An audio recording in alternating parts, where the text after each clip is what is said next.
ദൈവത്തിന് സ്തോത്രം. ലഹരി ആസക്തിയും ലൈംഗിക വൈകൃതങ്ങളും മാർക്ക് എന്ന യുവാവിൻ്റെ ജീവിതം പെരുവഴിയിലാക്കി. ന്യൂയോർക്ക് നഗരത്തിൽ വളരെ അഭിമാനത്തോടെ ജീവിച്ചിരുന്ന ഒരു കുടുംബമായിരുന്നു അദ്ദേഹത്തിൻ്റേത്. നിർഭാഗ്യവശാൽ ജീവിതത്തിൽ കടന്നു വന്ന ഈ രണ്ട് പാപങ്ങൾക്ക് കനത്ത വില കൊടുക്കേണ്ടി വന്നു. കുടുംബ ദാമ്പത്യ ബന്ധത്തിൻ്റെ തകർച്ചയും ആരോഗ്യം തകർന്നതുമൊക്കെ വലിയ ആഘാതങ്ങളായിരുന്നു. ജോലി നഷ്ടപ്പെട്ട് തെരുവിലലഞ്ഞപ്പോൾ അദ്ദേഹത്തിൻ്റെ മനസാക്ഷി ക്രൂരമായി കുറ്റപ്പെടുത്താൻ തുടങ്ങി. ലഹരിക്ക് പണമില്ലാതെ, മനോനില തെറ്റി, ലക്ഷ്യമില്ലാതെ അദ്ദേഹം അലഞ്ഞു നടന്നു. അപ്പോഴാണ് ഒരു ദേവാലയം അദ്ദേഹത്തിൻ്റെ ശ്രദ്ധയിൽപ്പെട്ടത്. എന്തെങ്കിലും സഹായം ലഭിക്കുമെന്ന പ്രതീക്ഷയോടെ പുരോഹിതനെ ഒന്ന് കാണുവാൻ അദ്ദേഹം തീരുമാനിച്ചു. തൻ്റെ ജീവിതത്തിൻ്റെ ദുരന്ത പതനങ്ങളെപ്പറ്റി പുരോഹിതനുമായി അദ്ദേഹം സംസാരിച്ചു. അത് വലിയൊരാശ്വാസമാണ് അദ്ദേഹത്തിനുണ്ടാക്കിയത്.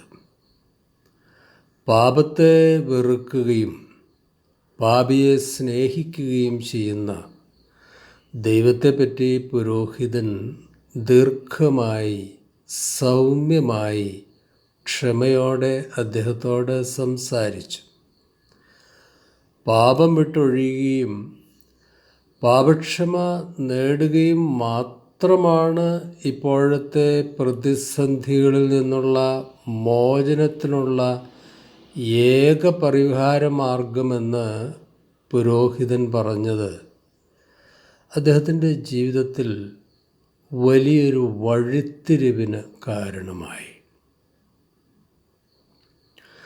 തൻ്റെ ലൈംഗിക ധാർമ്മിക അധപ്പതനത്തിന് ശേഷം ദാവീദ് എഴുതിയതാണ് 32-ാം സങ്കീർത്തനം എന്ന് വിശ്വസിക്കപ്പെടുന്നു.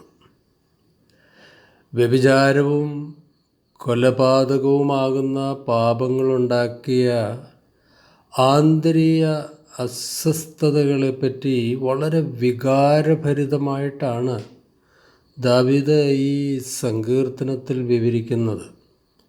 32-ാം സങ്കീർത്തനം. ഞാൻ പാപങ്ങൾ ഏറ്റുപറയാതിരുന്നപ്പോൾ ദിവസം മുഴുവൻ കരഞ്ഞ് എൻ്റെ ശരീരം ക്ഷയിച്ചുപോയി. രാവും പകലും അങ്ങയുടെ കരം എൻ്റെ മേൽ പതിച്ചിരുന്നു.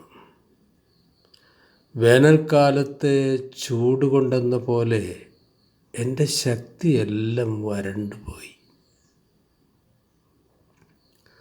പാപം മനസ്സിൽ നിലനിന്നപ്പോൾ വൈകാരിക ചിന്താതലങ്ങളിലുണ്ടാക്കിയ കൊടുങ്കാറ്റും അസ്വസ്ഥതകളും ശാന്തമാക്കാൻ സൈന്യാധിപനും പ്രബലനുമായ രാജാവായ ദാവീദിന് കഴിഞ്ഞില്ല. ആദ്യമൊക്കെ അദ്ദേഹം അന്തരംഗത്തിലെ അസ്വസ്ഥതകൾ അവഗണിക്കാൻ ശ്രമിച്ചു.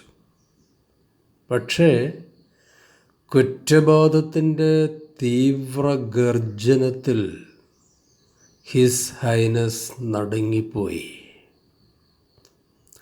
സ്റ്റേജ് 4-ലെത്തിയ പാപരോഗം അദ്ദേഹത്തിൻ്റെ ശരീര മനസ്സിലുണ്ടാക്കിയ പ്രതിസന്ധികൾക്ക് പരിഹാരം കാണാൻ രാജകീയ സംവിധാനങ്ങൾക്കും കൊട്ടാര വൈദ്യന്മാർക്കും ഒന്നും കഴിഞ്ഞില്ല. അദ്ദേഹം വളരെ നിസ്സഹായനായി.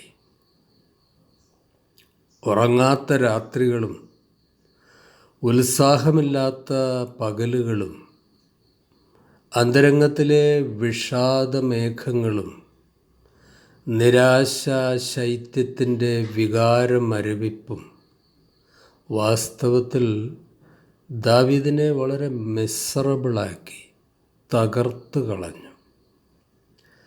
അന്തരംഗത്തിൽ ആളിക്കത്തിയ അഗ്നിപർവ്വതം ഒടുവിൽ കെട്ടടങ്ങിയത് എങ്ങനെയാണെന്ന് ദാവീദ് ഈ സങ്കീർത്തനത്തിൽ വെളിപ്പെടുത്തുന്നുണ്ട്.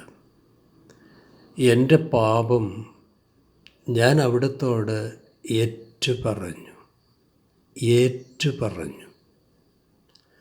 എൻ്റെ അകൃത്യമൊന്നും ഞാൻ മറച്ചു വച്ചില്ല. എൻ്റെ അതിക്രമങ്ങൾ കർത്താവിനോട് ഏറ്റുപറയും എന്ന് ഞാൻ പറഞ്ഞു.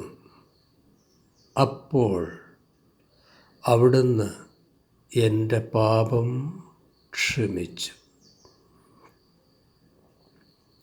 നമുക്കും മറ്റുള്ളവർക്കും ക്ഷതവും തകർച്ചയുമുണ്ടാക്കിയ പാപത്തിൻ്റെ പ്രതിസന്ധികൾക്കുള്ള ഏക പരിഹാരം ദൈവത്തിൻ്റെ മുമ്പാകെ പശ്ചാത്താപത്തോടെ ചെല്ലുക എന്നത് മാത്രമാണ്. ഹൃദയ കാഠിന്യവും പ്രതികാരവും ഡൈവോഴ്സും ലഹരിയും ആത്മഹത്യയും ഒന്നും അതിന് പരിഹാരമാവില്ല. അതൊക്കെ വെറും തോന്നലാണ്, മനസ്സിൻ്റെ പ്രതികാര ചിന്തകളാണ്. അതൊക്കെ പ്രതിസന്ധികൾ വർദ്ധിപ്പിക്കുകയുള്ളൂ. പാപത്തിൻ്റെ കുറ്റബോധവും നഷ്ടബോധവുമാകുന്ന മനോഭാരങ്ങളുണ്ടല്ലോ, അതിൻ്റെ ഭാരം വളരെ വലുതാണ്. അതൊന്നും ആർക്കും അധികകാലം ചുമക്കാൻ പറ്റില്ല. മാത്രവുമല്ല, അത്തരം ഭാരങ്ങൾ ചുമക്കുമ്പോൾ ശരീരവും മനസ്സും വളരെ പെട്ടെന്ന് രോഗബാധിതമാകും. മാനസാന്തരത്തിന് തയ്യാറാകാതെ ഹൃദയ കാഠിന്യത്തോടെ ദിവസങ്ങൾ നീണ്ടുപോകുന്തോറും പാപഭാരത്തിൻ്റെ സാന്ദ്രത ഇരട്ടിയുടെ ഇരട്ടിയുമായി വർദ്ധിച്ചുകൊണ്ടിരിക്കും. സുബോധം വന്നപ്പോൾ അപ്പൻ്റെ സ്നേഹത്തിലേക്ക് തിരിച്ചു ചെന്ന് ധൂർത്തപുത്രൻ മാപ്പ് ചോദിച്ചു. അപ്പോഴെന്താണ് സംഭവിച്ചത്? അവൻ്റെ ജീവിതത്തിലെ എല്ലാ പ്രതിസന്ധികൾക്കും പരിഹാരമായി. അല്ല, കീഴടങ്ങാൻ മനസ്സില്ലാതെ അഹങ്കാരത്തോടെ, മിഥ്യാഭിമാനത്തോടെ, ധിക്കാരത്തോടെ അവൻ മുന്നോട്ട് പോയിരുന്നെങ്കിലോ നശിച്ചു പോകുമായിരുന്നു. പാപം മൂലമുള്ള പ്രതിസന്ധികൾക്കുള്ള ശാശ്വത പരിഹാരം കർത്താവിൽ നിന്നുള്ള പാപക്ഷമ മാത്രമാണ്. അതുകൊണ്ട് ദാവീദ് ഹൃദയം തുറന്നിങ്ങനെ പാടി. 32-ാം സങ്കീർത്തനം 1-2 വാക്യങ്ങൾ. ലംഘനം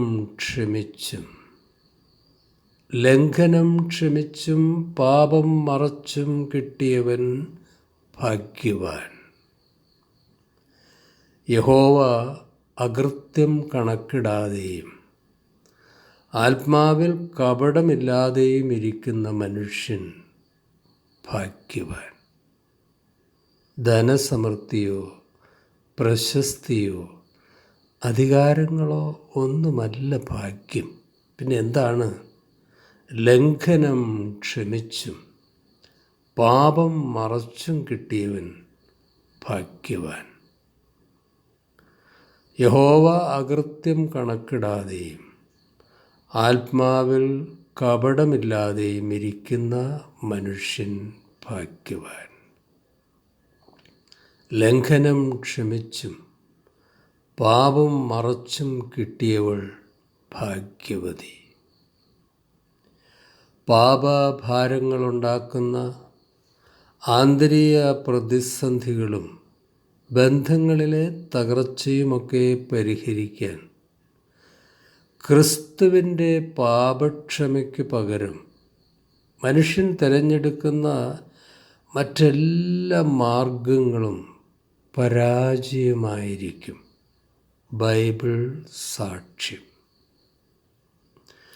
തിരുവചനം ഗ്രഹിക്കാത്ത ലൗകികരായ ജഡീക മനുഷ്യർ പറഞ്ഞു തരുന്ന എളുപ്പ വഴികളും കുറുക്കു വഴികളും ഒന്നും പ്രതിസന്ധികൾക്ക് പരിഹാരമാവില്ല.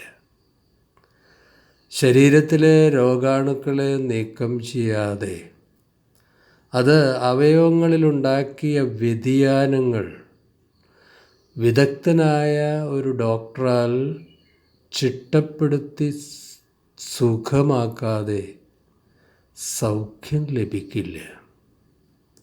വ്രണങ്ങൾ ക്ലീൻ ചെയ്ത് മരുന്ന് പുരട്ടാതെ ബാൻഡേജ് വെച്ച് മറച്ചാൽ ഹീലിംഗ് നടക്കില്ല.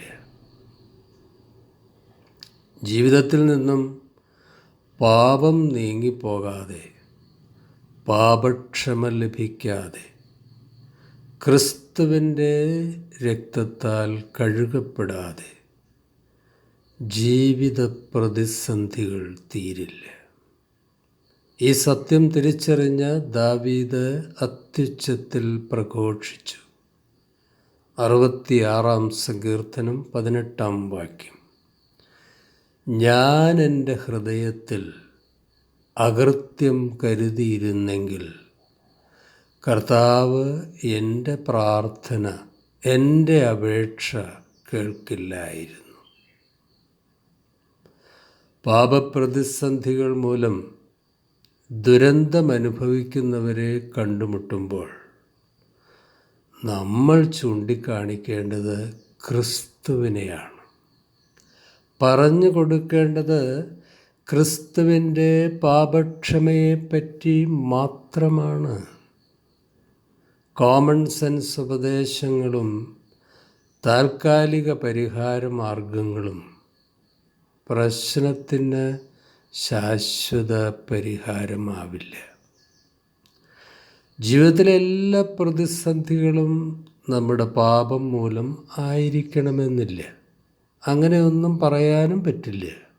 പക്ഷേ നമ്മുടെയും പ്രിയപ്പെട്ടവരുടെയും പ്രതിസന്ധികൾക്ക് പിന്നിൽ പാപമൊരു പ്രധാന കാരണമാണെന്ന് തിരിച്ചറിഞ്ഞാൽ അതിനെ നമ്മൾ ഒരിക്കലും അവഗണിക്കരുത്.